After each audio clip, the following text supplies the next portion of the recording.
Why does doing your hair feel like a chore? What I'm about to say will blow your mind.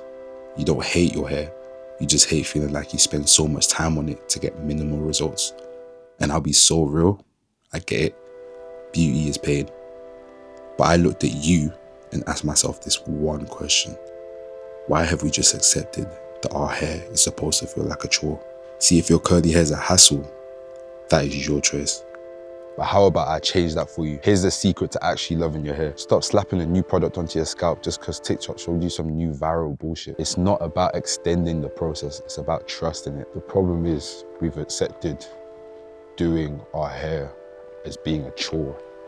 And that is not the reality. We're so used to saying things such as maintenance is so long. We look at our maintenance as being strenuous, something that's just a hassle. And when we have that attitude, it's way harder to upkeep, making sure that you're always on point, or on point for the most part. In your head, you're putting in all this effort for little avail. But that's where routine comes in. Routine can bridge that gap between the life that you want to live and the things that you have to do to get there. And I'm definitely not saying that textured hair doesn't require effort, because that's unrealistic. I'm not saying that it should take 5 minutes to do your hair, but I think we should just change the narrative behind what it is we are doing. We're not putting ourselves through hassle, we're upkeeping a necessary procedure in order to present ourselves in the best way. I don't think that the fact that something requires effort means that we have to hate it. There's so many other things that I can think of that we all do that require a lot of effort, but we still do them anyway. Things like going to the gym, cooking, maybe you've got some passion that you like to pursue, like art. All of these things require effort.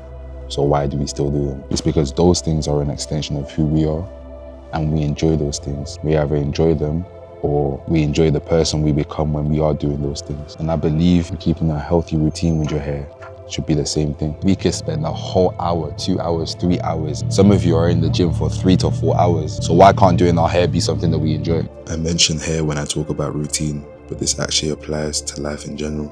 I used to float through life with no means of direction until I looked back and realized there was no way to track the path I had come from or where I was going. This is where routine started becoming more important to me. I realized that I'm not actually interested in telling people you need to do A, B, C. I just want to help make the things that you already need to do feel more natural. Because I don't think routines are about doing more. They're about making the things that you already do easier to maintain. Doing things in a rush doesn't actually mean you're getting them done quicker. Sometimes you have to step back, slow the process down, and appreciate the steps that go into keeping the system afloat. You're not stuck in life, you haven't failed, you've just been doing one thing wrong. You've been told all your life, nothing that's really good comes easy, which is true, but that doesn't mean it needs to be hard. So while I help you build this routine, just remember that it's not there to complicate your life, it's there to simplify it.